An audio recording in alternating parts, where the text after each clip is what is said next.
Hi, this is Ryan with Automatic Comics, and up next I've got my first ever Pokemon purchase and unboxing, and it's a big one. Stay tuned.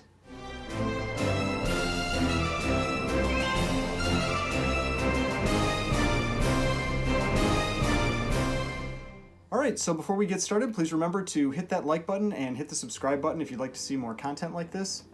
Now, I know for the people that have watched all of my comic-related videos, you may be surprised that I have other hobbies outside of comics, but I do. If you pay attention to the shirts and hats that I typically wear, like this one, they tend to be snowboard-related or triathlon-related.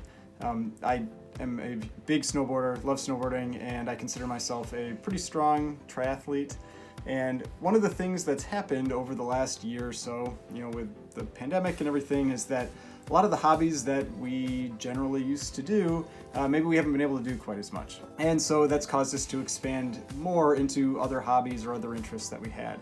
So one thing that kind of triggered that for me is, like I mentioned, I'm big into triathlon, and so I spend a lot of time on a bike trainer. And so I'm always watching stuff on TV, and I'm always looking for content to fill because I'm on there, for sometimes many, many hours at a time.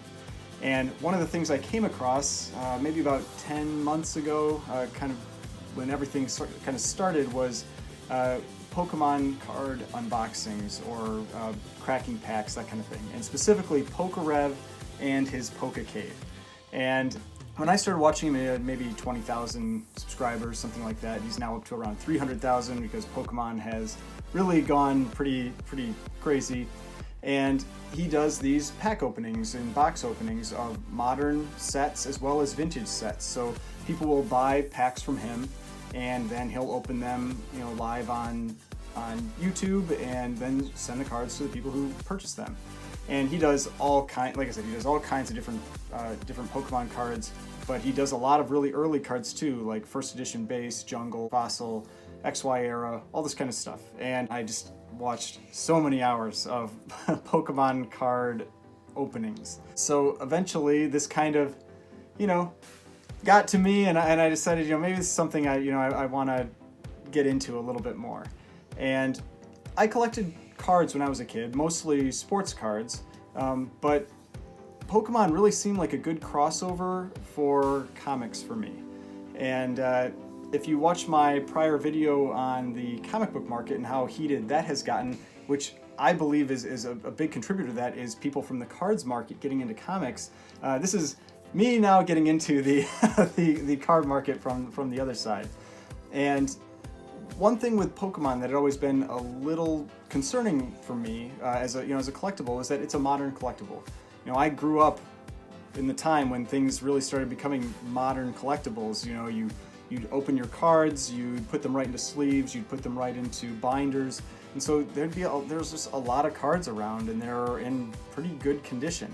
So because of that, I decided that I wanted to try to get in something that was a little more on the scarce side. So that's what I went for with this purchase.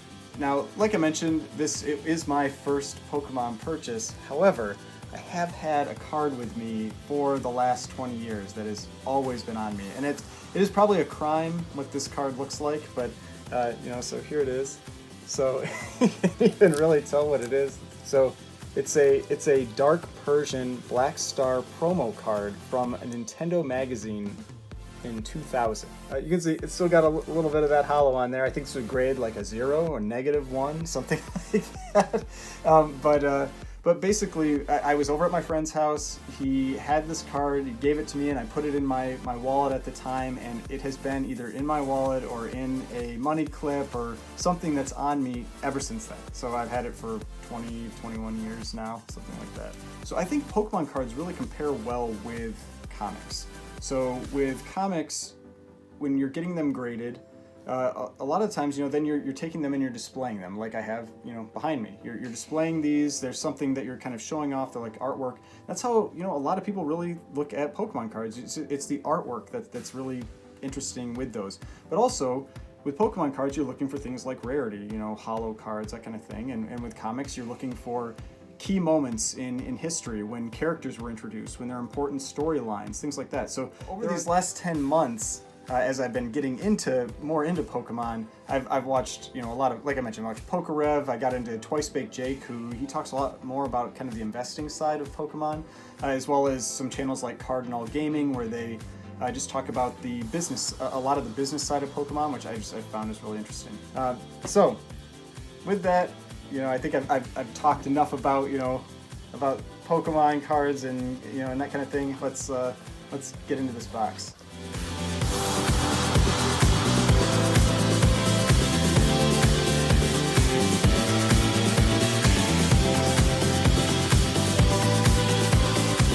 So, like you saw there, I mean, I would have liked maybe a little more packaging with the card that's in here, but still, everything, it seems to have made it safe. But we'll check out the card.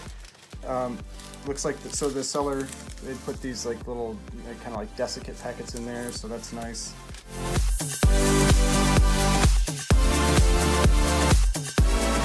Okay, I just gotta take a moment. I gotta look at this thing. Okay, so what this is here is let's see if we can get the focus on it. This is a 1999 Shadowless base set Charizard, and this is a BGS or Beckett graded card at an 8.5. Now, the only thing that that it doesn't really have that I would have liked, but when the price is right, the price is right, is they will, you can also get it where you have the individual grades up here for each of the components of the card. So they'll grade the corners, the edge, the surface, and the centering. But I'm fine with just the number. But yeah, I mean, you can see the hollow on there. It looks great. But regardless, I was still I was fine with that with this card. Now, with these different, if you're not really familiar with Pokemon cards, if you're someone who's watched my channel more for comics, there were 3 different releases of this initial set of cards. So the first one was called First Edition Base. That'll have, and I'll put maybe a picture up, kind of like over here of one, but it'll have a little First Edition stamp, kind of like right down here.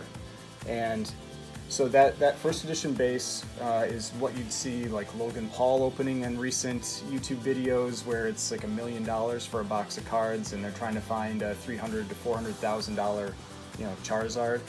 And but this was the next release after that. So this is what's called Shadowless. And so the first edition was also Shadowless, but then you have just Shadowless. And so what it means by Shadowless is so over here on this side of the card, there'll be a shadow in the next release of cards. And so you can see here, there's no shadow on that card.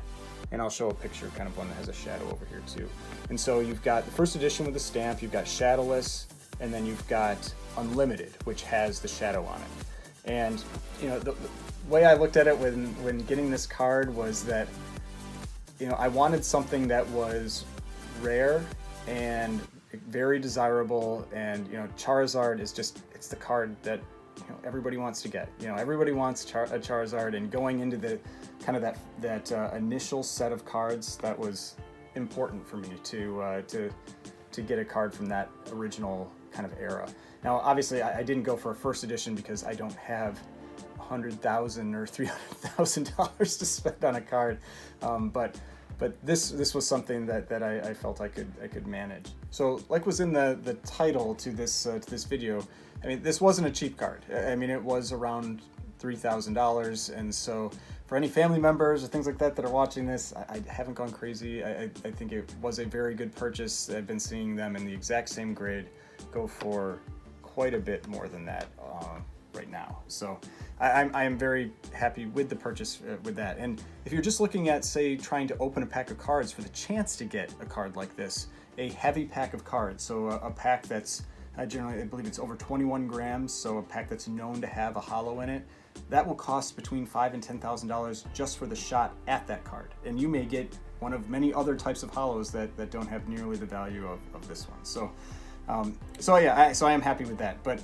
then, just kind of along that same line, I really don't think Pokemon is a kind of like a flash in the pan. I think there is real demand for these cards, and I mean, they're awesome. I mean, just seeing it in person, they're amazing and they look great. So I'm very happy with it. Now, one way we're seeing that demand materialize is that PSA is raising their prices now. I think they've doubled their prices, and they have huge delays for grading. I've heard that their cheapest tier is on the order of a year to get cards back.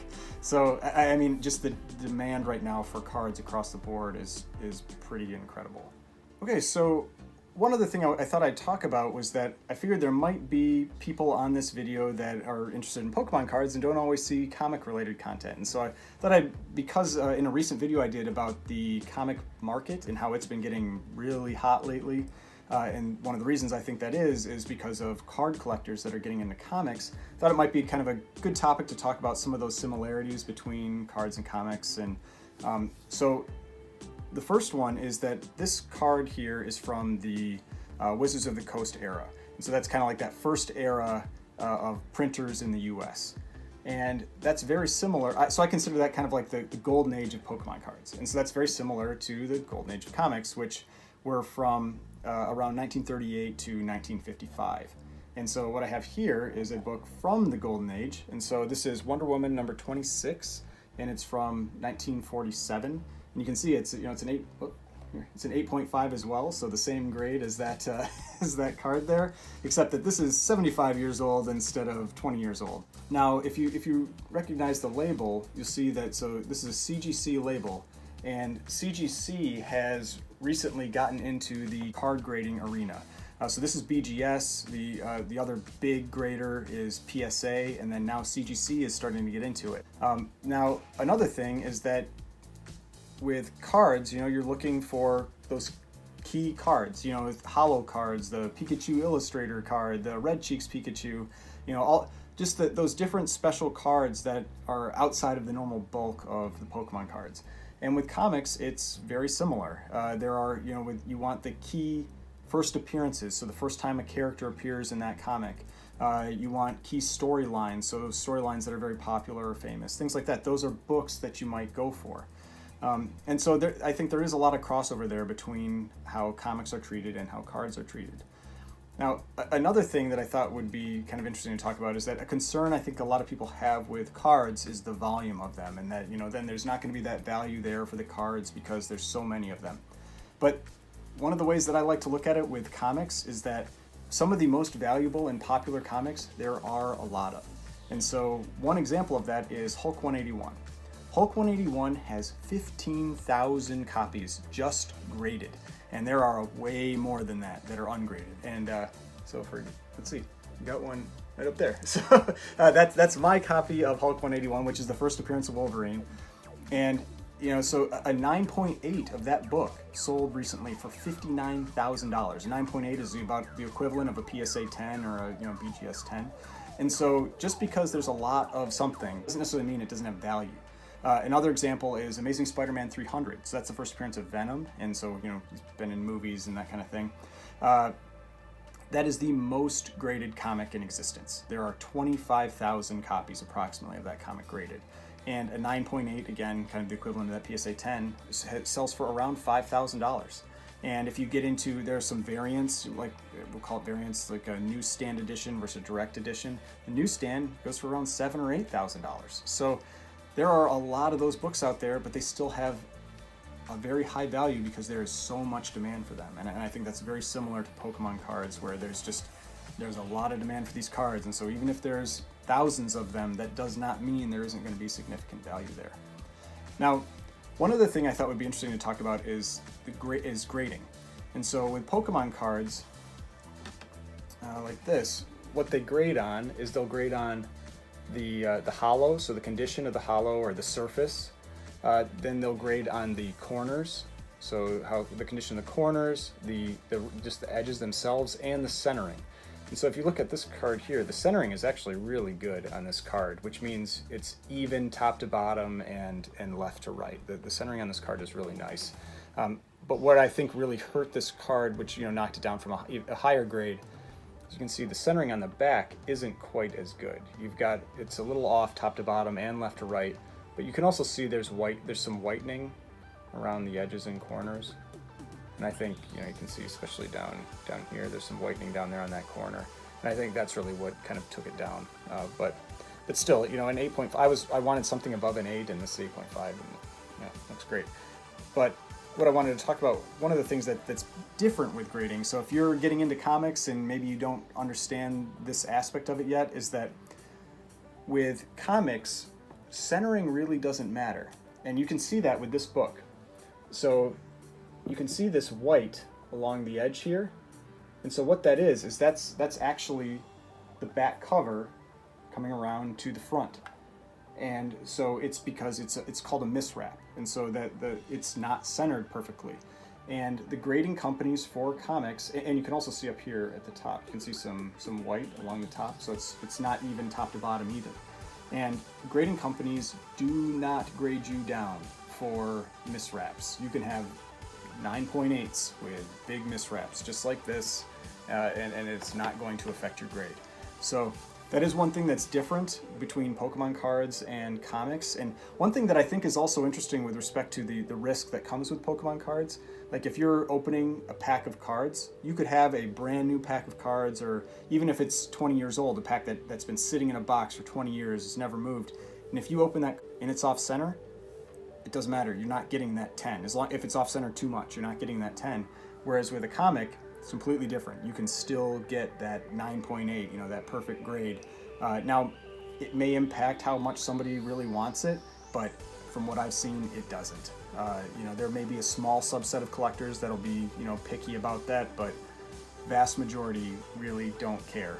They're, you know, when they're buying a graded comic, they're looking at that number, and that is really what's driving the price and the value in that book, not that centering. You know, these were the different parts of, you know, comics and cards and everything that I wanted to talk about. You know, I hope you found this video interesting. If you hadn't watched comic content before, you know, come back and maybe watch some other videos that I do. I do different unboxings and talk about different aspects of the hobby and comics, and you know, you might find something interesting, especially since I've started to see card collectors getting more into comics. So it might be useful for you to learn about some of the key issues, you know, like I have back, you know, behind me, that kind of thing, and what books you might want to look for, and what pitfalls there might be in the hobby that you know, maybe want to try to avoid. But so yeah, thanks for watching. Hope you enjoyed this video, and you know, I will probably have a couple more Pokemon cards in the future, but we'll see. Thanks again.